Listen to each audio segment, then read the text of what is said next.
Hello and welcome to the Old World Show. This is our first video of 2025, Andrew. We are a little bit late to the party. We're 5 days in. Yep. I'm joined by, as always, my partner in crime, Andrew Oakham. Hello. Hello, Andy. Hello. Do you have a good Christmas New Year? Yes, I did actually. It was nice and relaxing. It was very good. What Good. just typically what you wanted from a Christmas period and a couple of weeks off from work. How about yourself?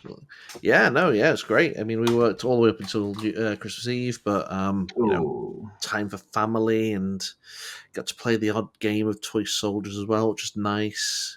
But it's all right. It was all right. Went to the TSN, didn't we? Which you won as well, which was quite good.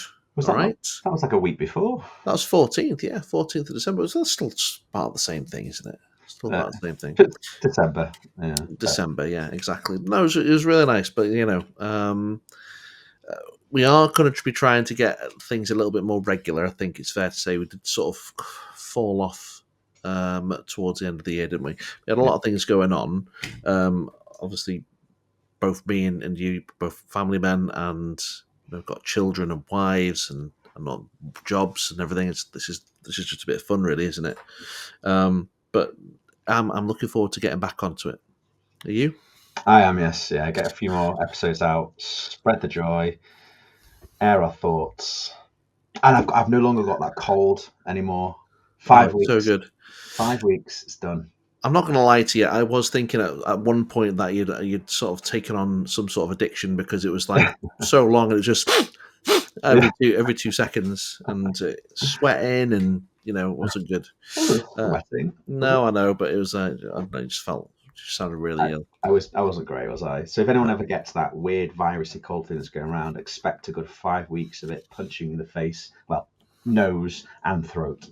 I mean, Um, you say that I caught it, and I was okay after about a week. So I think well, maybe you lack the constitution. I didn't think my immune system was that bad. Fair enough. Fair enough. Right. Okay. And yeah, we obviously one of the reasons why we've also not been on air is because of my wife is expecting again, which is we can now say is okay. It was obviously we've been on tenterhooks a little bit about it. Yeah, So that is good. Um, congratulations. thank you. It probably does mean that after 6 months, due in 6 months, probably means that we're not actually going to be able to get many videos out after that. Speaking of which, does your little one need help there, mate? Oh, oh hang on. Hold Cut. on. The wife's on it. It's fine. The wife's on it. It's fine. Okay, that's fine. All right. So yeah. So talk to me about your what's new in the hobby world. Have you started anything new? Are you still doing the same old Tomb Kings? What's going on? Yeah, so I used the Christmas time to try and I thought I was going to like finish getting my army painted. Got a lot of Tomb Kings. I wanted to You have. I wanted to get a couple, most of the armies that I was going to use, the list I was going to use painted. And I thought I'd do really well, but actually, I was like, I didn't think I was particularly that slow, but painting this many rank and flank guys does take its time. So I didn't even make a massive dent over the Christmas period, which is a shame. I got most of units done, so I got all like the cool magnety stuff done on like the archers and things, and Yeah. all the bases underneath all magnetized, so everything's like all gamer ready. But just getting the rest of it all finished off. But I'm enjoying it, getting the paintbrush out, not doing any airbrush work, which is kind of different. It's nice. All right. It's cool. That is So cool. yeah, I can like back to the hobby, old school It style. is. It is. I will. I mean, painting rank and flank dudes is never fun. I've still not been able to get that high elf list finished. It's been in a sort of half state of being painted for how long? But you know, hey ho. Do you need to go and help with the? No, Shauna's wife's got. Okay. Okay. Can you apologise? This is what I'm talking about. Exactly what I'm talking about when it comes to families, Family. guys. So it's not a professional job by any stretch. Um, I have started my new project as well, which I'm very excited for. What's the new project?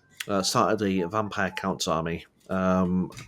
which I've got this boy's just been made. I don't know if you can see. Mm, That is now going to be that's a Terrorgeist.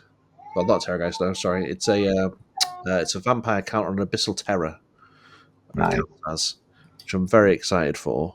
Yeah, that's really good. Um, yeah, so really happy with everything's going. I mean, some of these models are just ridiculous. Like, what is going on with the Necromancer's like State of that. pimp wagon? What is that about? But it's a cool model. It's just so over the top. Yeah, painting that's going to be a faff. It really is. It really is. Okay. And but other than that, we played a nice game, didn't we, 2 days ago?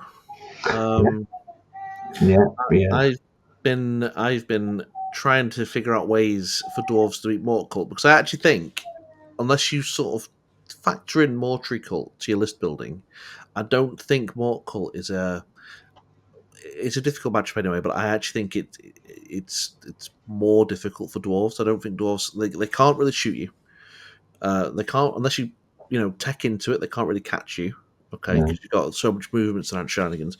So we had a really good game. I think it was on Saturday.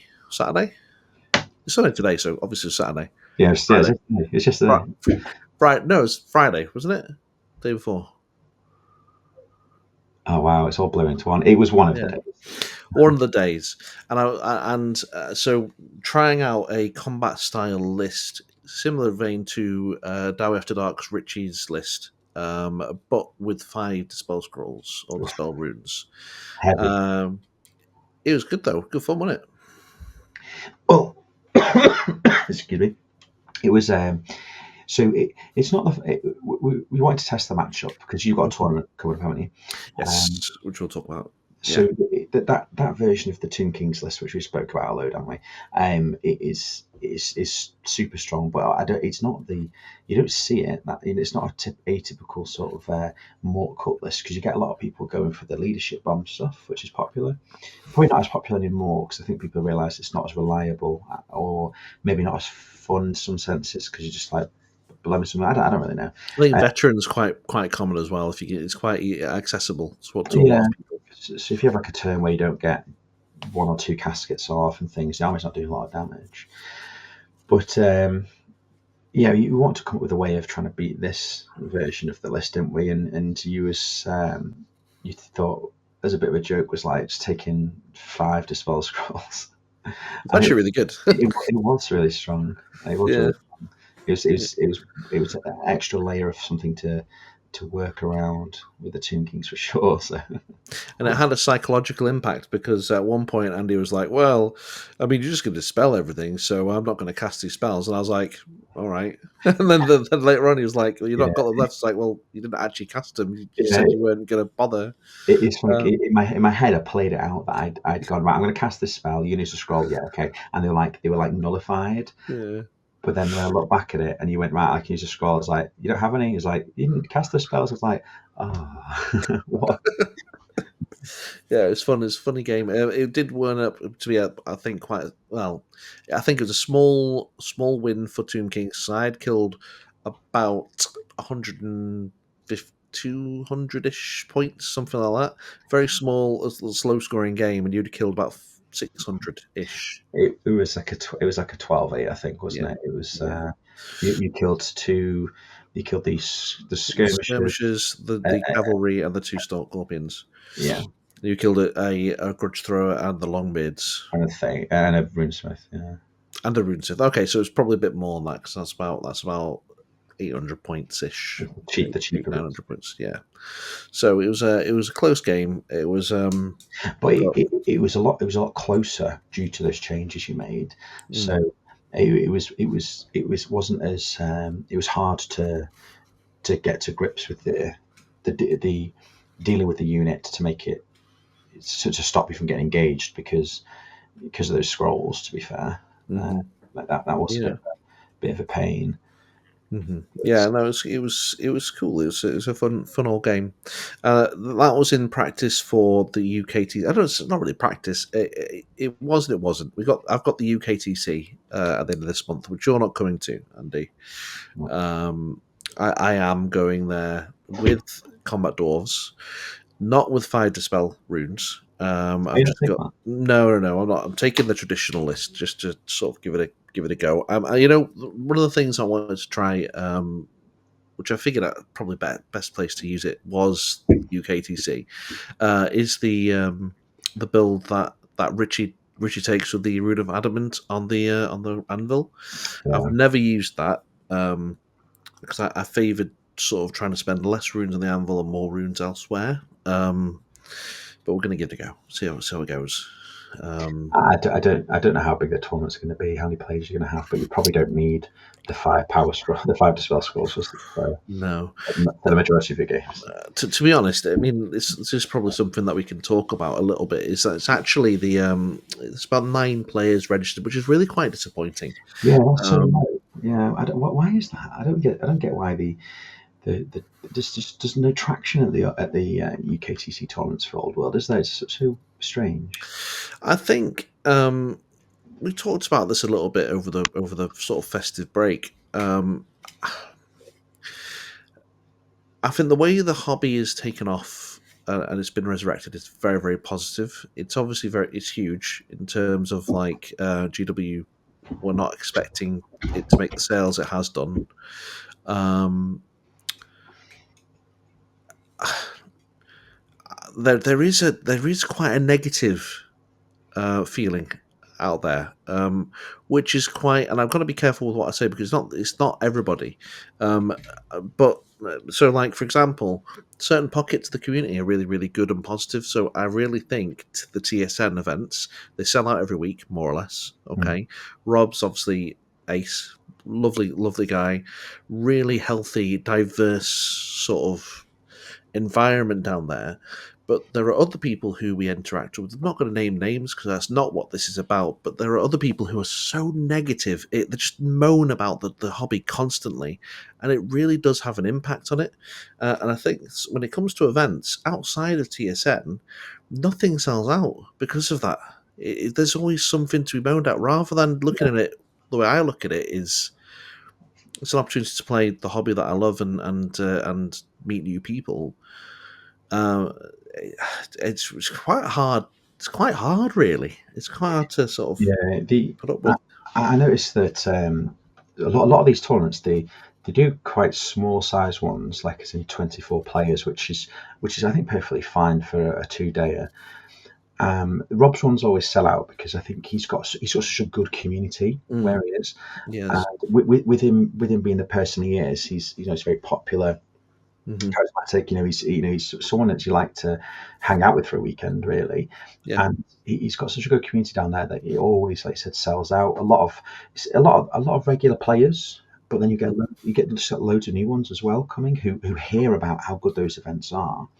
mm. And I for one, it's a bit of a travel for us. It's like 2.5 hours. No, only about 2 hours. 2 hours. About 2 hours. Yeah. And I'd like to try and get to, you know, One a three, month is what I would like to try and do. one month would be Hopefully. great, but it's I'd probably try and get Yeah. to about 3 or 4 of them this year. Hmm. Maybe including the teams one that we're going to, aren't we, in April? Hmm. And yeah, his events are always really good and sell out well. Then the other events that we've seen, where if it was a 40k version, they always they sell out quite easily, don't they? But Hmm. at these local gaming stores, like you got your Just Play in Liverpool, we have Harlequins in Preston, which are local to us. These stores, and they have capacity for like 24 player tournaments really easily. And I think when they put the tickets up, they do that for about 20 to 24 Hmm. people. But then they get like about 8 tickets sold, and I know the community around where we live here is there's a lot of people who play and talk about it, and people who would go to tournaments as well, but they Hmm. just don't seem to sign up. And I'm never sure why that is. And I know online we see a lot of people talking about comp for the game. Yeah. Which. They want I think some people want a bit of a safety blanket, safety net of seeing a comp involved. I don't know how important that is really. Or the biggest thing I think is missions and scoring, and I think that takes into account a lot of how you'd comp the game, comp the armies, because of how you can score missions with your particular army.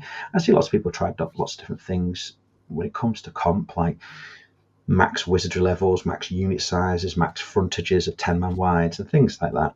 But then I know the Welsh Open are running something where they've got physical missions you have to score, and you'd need particular like unit strength or banners and things like that to score those missions. That would shape your armor list a bit differently because it's more of a comp that you have to do something about and tailor your list to have something that could cap those missions. So rather than limiting people, it's like, well, I'm not limiting you to anything, but if you want to score in this mission, you're going to have to take a unit of 10 plus guys with a banner that survives on an objective to score it. Otherwise, you get nothing. So that's not too bad. But yeah, it is a bit of a shame. And maybe one of the other podcasts they were talking about, people saw the old world come out and they're like, I'll give it a year, see how it is in a year's time, and how it's developed. If the game's still going, because they don't feel like it was backed at the time, but then it surprised everybody by being really popular. Mm-hmm. And a lot of people now will be looking at maybe going to tournaments because they've gone, wow, the game's been out a year, it's looking healthy. People are talking about it still, playing it. Then hopefully then tournaments start to kick off a little bit more. I don't know. Maybe. I mean, I certainly think that a lot of the one problem. There's two problems that I've seen personally, and yeah, you took very really valid points about people not agreeing on comp. Personally, I think variety is the spice of life, right? I mean, if I want to go to one event that wants to run a certain comp, I don't really have a problem with that, as long as I'm able to use my models and roll some dice and meet some people, then that really is it for me. I know a lot of people want to go there and win and they want the consistency, but I mean, so you have to think slightly differently about the game for certain events. I don't see how that's a problem. Personally, the same way some people have issues with win draw loss or a 20-0 sliding scale. Does it really matter? Really? I mean, at the end of the day, like, if you're not going to go to an event and not support, the community's growth because they're using win draw loss or they're using a sliding scale, for me, it's a little bit like let's, just go to an event for what you want to go to an event to. That. I'm not going to ever try and force anyone to do something they don't want to do, but how are you ever going to expect the hobby to grow? Because not everybody's going to see the things the way you do. That's just not how life works. You've got to take into account different people's perspectives. So it's a strange one. Sorry, the thing that I find, one of the reasons why I see the events that we go to, and to be fair, this is from our personal point of view. I know that there are other events out there outside of TSM that do sell out, and that's fine. But from the events that we've been to, we've had one event that was £20. Not going to say where it was or who organised it. There was meant to be 20 players, and when we turned up, there was 4. Yeah, it's a shame. That's a shame, that one. It was a big shame. UKTC meant to be 24 players. I think it should be certainly double figures. And up until last week, I was the only person registered for the event. Luckily, a few other people have now done it, but I'm like, why is that? Did they have one where it ended up being just 8 people showed up or something like that? Yeah. The Coventry, I think, one. And then there's another event that we've got going to, which again is later in the year. Not going to give anything away, but the fact is, I've seen 2 people, including yourself, message this person asking for more information, and you've been met with that dead silence. There has been nothing in the way of marketing, and there's been nothing in the way of communication.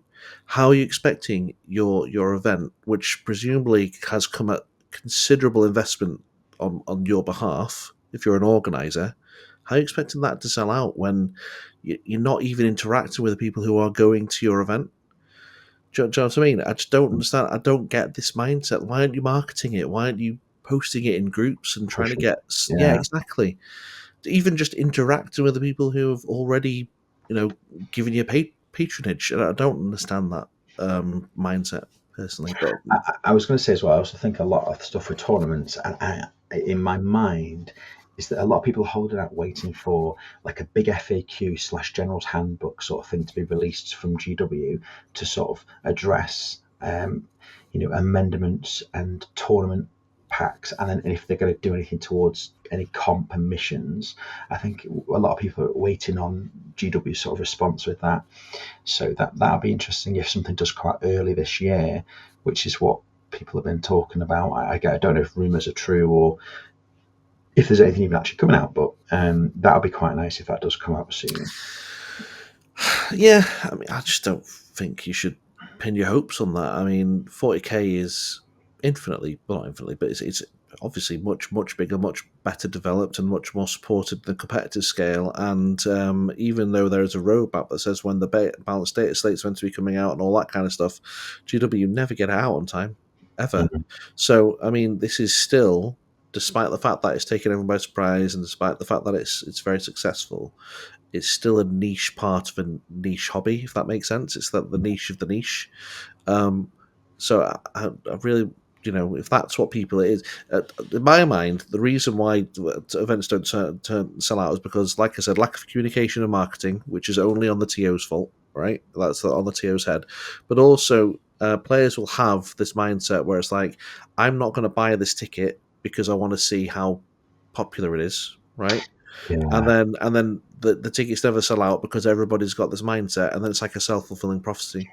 Mm. Just buy the tickets, just support your community. If you want to go, and if it's a weekend that you are able to do and you can afford to go, just do it. I don't whatever. That's just my view, I guess. I don't know. This thing is a bit of a rant episode, but like it's been weighing on my mind a little bit over this, especially over the festive break. To be fair, Yeah, we talked about it a lot outside of this moment right now about the events. So yeah. anyway, moving on to the event you're going to, then do you feel fully prepared for the Not Nottingham? really, no, not really. I've played a couple of games against your Mortal Kombat. That's really it. I've played also against Tom Carley's Chaos Dwarves, but that was before TSN. Obviously, I don't know. I can't even remember how that went. I think I won the practice game, and then when we actually played at the event, he absolutely smashed me. So, um, I feel confident in terms of I feel like I've got a better understanding of how the dwarves work. I'm taking, like I say, the combat dwarves, and one of the key learning points with that is when do you commit and yeet the army forward, and when do you hold back and let them come to you? Because it's not actually always that it's not always that obvious, Yeah, really. that comes down, I think, a lot to your opponent's army knowledge, doesn't it? Really, like Hmm. knowing how your opponent's army is meant to play or they're going to play, sort of will dictate if you're going to make a big run for it turn one, or if you're going to make a bit of a castle and do a reaction to their aggression. If they've got nothing but aggression in their list, they're going to have to come at you to do anything. Then you can deploy accordingly because you do have the Iron Drakes. You've got the ranged advantage, so they're not super long range, but you can move up, double move, and shoot them. You got the stone thrower in there to just be like, well, you can have 6 turns of the stone thrower being shot at you and see if it kills something. If you don't want to come and commit to me, so which you need in your list. Don't you? You need to have it so you can't have a stalemate. You've got something to get people to have to Hmm.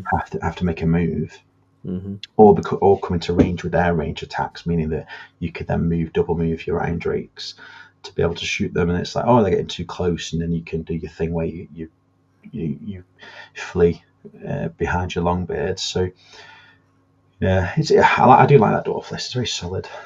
It is solid. One thing that I feel is it can be its Achilles heel is the anvil itself. I think Mm. you got 300-ish points tied up in one model that is power level 3, so there's a pretty good chance. Basically, to get the spells off that you need to roll a 7 on a dice and a 6 on a dice on the dice, and that's actually remarkably easy to fail.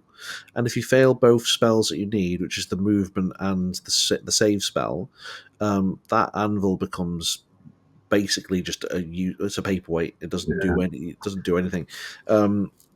So that is one concern that I've had with it, because I did find it with TSN as well. There was a few games where it literally did nothing, and I'm like, I'm playing 300 points down, basically, because you can't. Because it's not like you can even say, right, okay, well, I'm gonna force the issue and you have to, throw the anvil at something. It's like your opponent knows it can't move, so they just ignore it. And they might take a couple of magic missiles, but even that, if you fail to cast that, it's difficult. I think having it as the toughness 10, like you were saying with what Richie does there, is that you can put it on the deployment line effectively. Known as most armies, because you just weigh it what you play. Obviously, if you're playing someone who's got loads of poison, 80 skinks, then it's probably not going to be the best thing to do. But you play skinks, come on. most people who can't do anything about that, toughness 10 being impossible, then they will, you can put that on the deployment line, having that threat range of the magic missile, so at least it's something extra it can do. That's quite important. I know for me, with the toughness 10, I mean toughness 7, to be fair as well, I wouldn't really bother. It is I think I'll just take, I don't think I'd bother trying to shoot that. And I've got a block of 55 skeleton poison archers, so. Yeah, but not all 50 can shoot, right? So no, it's not much target, is it? So exactly. I'm never going to get to a point where if I'm within 24 with my entire unit of the casket, and I'm stood still to volley fire, something's gone completely wrong anyway. Exactly. So it has actually brought in mind a pretty cool idea for a list that we both had earlier today, which I've written, which I'm gonna take it out. Maybe we could do a battle report, like a war hall report on it someday, or something. Maybe this week. But it's basically double anvil in a 2,000 point list, which actually sounds crap. But when we thought about it and actually tried to put pen to paper, you get a very similar combat style list. The difference being is that you don't have a king, you'll have a thane instead, which means that you can't have the Longbeard, so you're going to have dwarf, Royal Clan warriors instead. But it's tickled my pickle a little bit, Andy. I've got a bit interested with it. Can you double move units and double moves already? No, I don't think so. No. Well, the stipulation isn't that they only have to have moved. So let's have a look. So you triple move? Yeah, but I mean, that's a bloody good question. That'd be horrible for you double move forward, and then you can then drill out after you got an inch away from. Well, thinking of the Tomb Kings, then that means I can't use my horseshoe tactic. Yeah, if the target friendly unit is not fleeing and has already moved during this movement phase, it may immediately move again. So yeah, of course, it can do it 3 times. Yeah, I wonder if. Yeah, so can you be affected by the same enchantment more than once? It's not just a conveyance spell. Or spell in general. I wonder if that's. See, this is where things like this is when we need Ramsey on the show. Yeah, we get Ramsey back on. I think he's been trapped in the loving Old World so much, and he's been sat playing Total War for a few weeks, hasn't he? Yeah, because do people? I don't think I've ever seen anyone say they've moved Arcane Urgency and Arcane Urgency again. I don't think I've heard of that happening. I'd have to check the wordings to see if it's possible. Funny if it could. Because rather than double moving the Drakes and the Clan Warriors, you could just mess about with that one unit of Clan Warriors twice. That'd be a pain. That would be. I'd hate that. It would be, and it'd be pretty cool that you can do you can get the save spell on both units as well. So, nothing in that list dies really.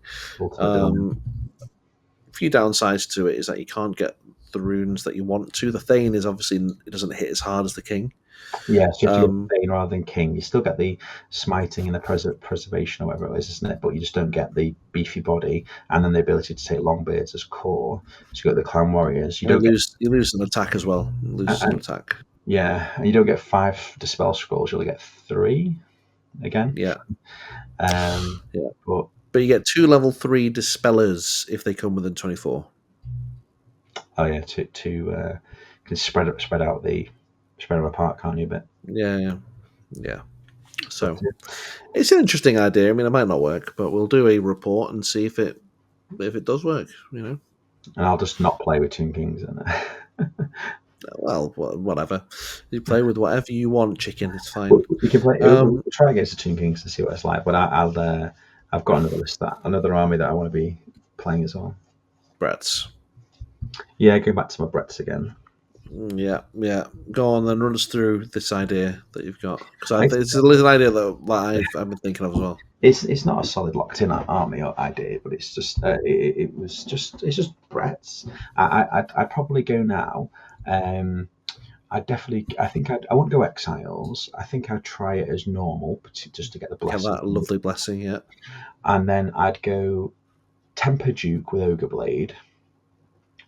Then I'd go level 4 Prophetess on Royal Pegasus with Illusion. Lord Familiar Heartwood Lance. Always the Heartswood Lance, baby. So she can doppelganger that. Mhm. And a power scroll. And then I really like the Green Knight still. So at the moment I have the Green Knight in there in the list because he just feels like a solid tech piece. I say tech. He's just a pain that a lot of people. Some armies just can't struggle to deal with him. He doesn't have to pop out of a forest right next to somebody, but coming out of your own forest and just going across the board, but like unable to shoot him and stuff, is perfectly fine. You can threaten any sort of dragons and stuff that are in that vicinity of a forest. Makes people play differently. That's what I like about him. Makes people play differently, and if they don't play differently, they can kind of get punished for it. Yeah. And then it would be a big block of men at arms, just as a points denial unit. It can literally sit behind a forest at the back of my board if needs be. Then a unit of 10 skirmishers to skirmishing archers to create a bit of terrain for minuses to hit on my unit Pegasus that I'll talk about in a second. And then a unit of 6 Knights of the Realm, I think it is, on horses. That makes the core for 505, I think it is. And then 8 Pegasus with the Banner of the Shalons. So the no Overwatch banner. Yeah, it's cool. I like it. I like it a lot. So sorry, carry on. So just say rather than having a 5 and a 3 man, I just put it literally as an 8 man, so that I can have it as like a bit of a Death Star kind of thing, where it's they've got the 3 up armor save, 6+5+ ward, depending on the strength of shooting and attacks, and then try and get the 5+ regen from the Prophetess to make it a little bit quite tanky, and an 8 man just to help make the redundancy of wounds to make it. Yeah. No, I like it. I've there's a similar list. I mean, I wrote a very similar list. The only difference being is that I've foregone. I actually don't agree with you with the Green Knight. I think It's fine. I think he used to be really, really good, and he still is really good. Don't get me wrong. But I feel like a lot of people now have ways to deal with him, which it didn't really have before. And also, people are not making stupid rulings at tournaments. Like, he can come out of vortexes and hills and stuff. Yes, that's fine. I'd never have him where thinking that, oh, I'm going to use him because I'm hoping that he can come out of a hill or a vortex. Yeah. I still think him just coming out of a hill, even if it's on your side of the table, is fine, or mid-table. Doesn't have to charge turn 1 to make him useful. No. But I don't think nothing's changed in the game where he's no longer. He's just as good as he was before. Nothing to me has changed. People started to take magic weapons because of him, but I feel like he's dropped off massively. Bretonians don't seem to be as much as a threat people are talking about anymore. So people, I see now dragons are reverting back to great weapons and stuff like that. So which means he can potentially be strong again, but also Bretonians don't seem to take up 50% of the tournament field when you see the events and things. So I think I really like him, but if he is rubbish, then he could just be replaced with with what I have, which is a Baron with the Killing Blow. Yeah, the heroism Baron. Yeah. I think he's far more useful. Honestly. I don't know if at that point I would switch over and have the Duke as the Killing Blow for the extra attack potential to roll their wound, and have the Baron as the Ogre Blade with Temper. I'd have to have a think about that. Possibly. I mean, regardless of what fort, but it's one attack that you lose. It's not amazing. The differences there from like 3, 4s, and 5 attacks is quite big. So true. I just like being able to get 5+ D3 attacks with the I do too. Everybody is sweet. Anyway, we are running over time, Andrew. So this episode, I don't even know what we're going to call it, because this has just been getting the feet back under the table episode, really, and just to start off again. It wasn't really a specific topic to cover. There wasn't a big plan. No stuff. It's just nice to ramble a little bit. But I think I feel a bit better getting that rant out of the way, because it's been building up a little bit. Taking that weight off. But next episode we can do the. So I know we were challenged, but invited from Ed, our from good friend, to do a 25 predictions to 2025. So we'll do that on the next episode. Yes, we'll do it between us rather than each. Yeah, and go through that and see what predictions we have for this year. Yeah, what we'd like to see and things like that changes. When we started this channel, we said three videos a week. That's not going to happen ever. It's just not possible. But we will try and get at least a video out. I think that's fair. I don't think that's too much to ask. There will be weeks where we can't do it, but we'll try our best. Okay, all right. Anything else on your mind, Andrew, before I click end? Just see you on the next one, guys. See you on the next one. Thank you. Bye.